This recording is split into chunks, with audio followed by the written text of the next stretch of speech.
మిత్రులారా, భవిష్యత్తు తరాల కోసం మన ప్రకృతిని కాపాడుకుందాం.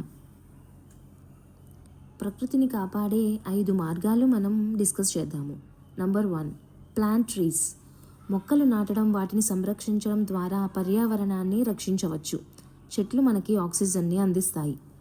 Number 2, no plastic. ప్లాస్టిక్ వాడకాన్ని పూర్తిగా తగ్గించాలి. ప్లాస్టిక్ భూమిలో కలవడానికి వేల సంవత్సరాలు పడుతుంది. అది భూమిని కలుషితం చేస్తుంది. Number 3, save water. నీటిని వృధా చేయకుండా అవసరమైనంత వరకే ఉపయోగించాలి. Number 4, reduce pollution. వాహనాల వాడకాన్ని తగ్గించవచ్చు. పబ్లిక్ ట్రాన్స్పోర్ట్ లేదా ఎలక్ట్రిక్ వాహనాలను కూడా మనం వాడాలి. Number 5, save energy. అనవసరమైన లైట్స్, ఫ్యాన్స్ ఆపివేయడం ద్వారా విద్యుత్తుని మనం ఆదా చేయొచ్చు. సో మై డియర్ ఫ్రెండ్స్, మన పర్యావరణం మన బాధ్యత. ఏమంటారు?